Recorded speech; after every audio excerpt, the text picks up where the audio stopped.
I says, every other week, you come up here and you beat the sheep. And I'll come up here and build them. I never heard another word out of it. But I will tell you this.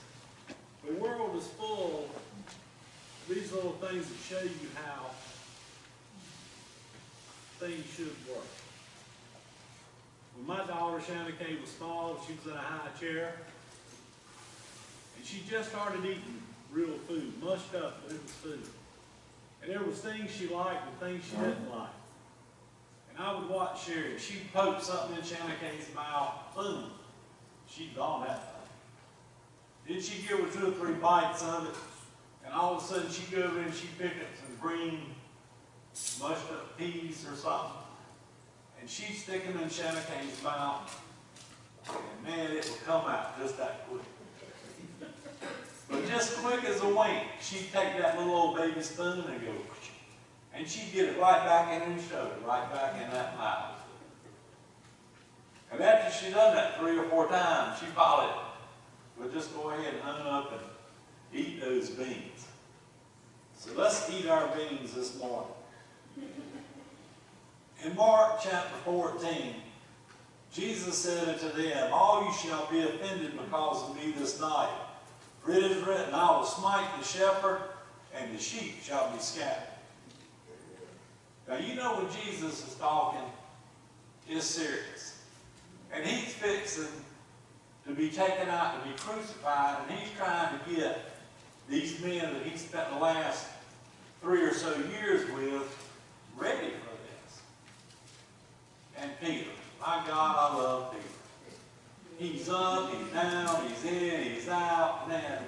Amen. He's Peter. I got a lot of Peter in me. I tell you, I'm in, I'm out, I'm up, I'm down. And Peter says, I don't care what happens. I don't care what they do.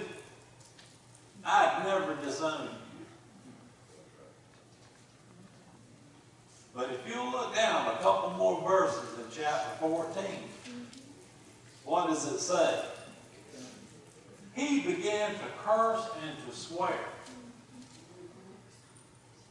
Blankety blank, blank, blank, I don't know the man.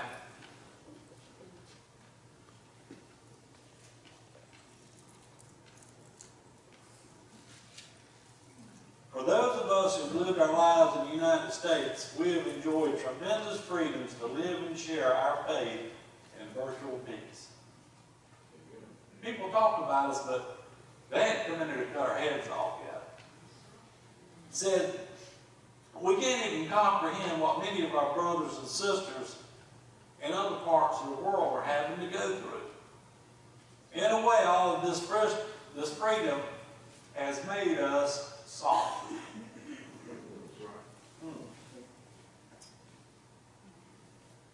I firmly believe that all the peace and freedom we have as Christians in this nation make us not really appreciate our faith in Christ and set our faith in Christ being the most important thing in our life. The number one thing in our life is simply a part of our life, like belonging to a country club or some hobby that we enjoy. God started dealing with me here a while back, and I typed 2 of these up. One's in the barn, one's in front of my computer. And it says this: every second of every minute of every hour of every day. Every second of every minute of every hour of every day. Every second of every minute of every hour of every day. That's all he wants. That's all he wants. If you don't know what somebody wants, you can't give it to them. But if you know what they want, then you can give it to them. I wonder if a group of armed men came to your church, told the congregation they had 5 minutes to denounce Christ and get up and leave, how many people would still be sitting there at 5 minutes? The sad truth is most Christians are afraid to share their faith in Christ with others, simply out of the fear they'll be laughed at, mocked, and verbally challenged. I knew this was going to be good today. We're too busy to pray. And people risk their lives to pray. We're too busy to read the Bible. People in some places are killed, put into prison, just for having a copy of God's Word. Just for having what I got in my lap. My friend, we've had it so easy, we take our faith for granted, and instead of defining who we are, it is shuffled far down our list of priorities.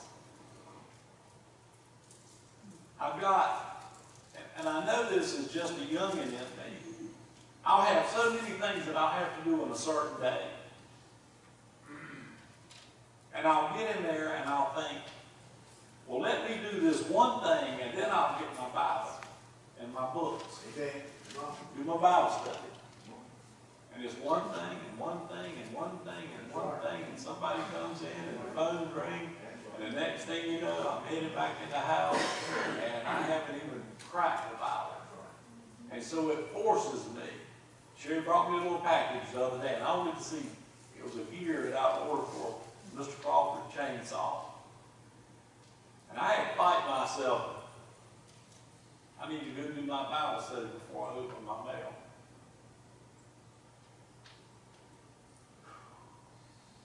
It's easy to say, I would die for Jesus. But would you really? If you would die for Jesus, would you live for Jesus? If we really love the Lord as we claim, that He should be the top priority in our life.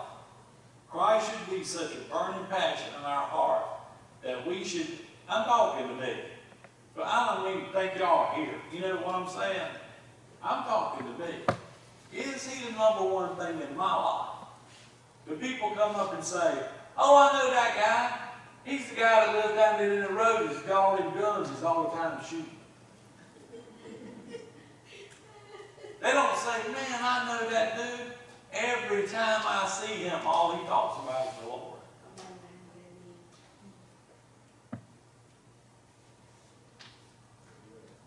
When you accepted Jesus into your heart and life by faith, you gave Him your life.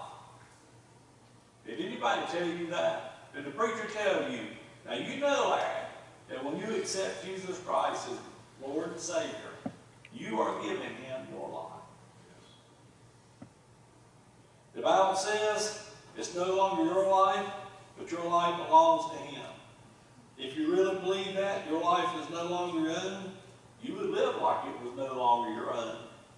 You would be fully and completely surrendered to Christ every moment of every day, every second of every minute of every hour of every day. God has blessed us in this nation to have a season with great freedoms to live our faith and share our faith. And instead of taking those freedoms for granted, causing us to take our faith for granted, let us use those freedoms to promote to this world that Jesus Christ is the way, the truth, and the life.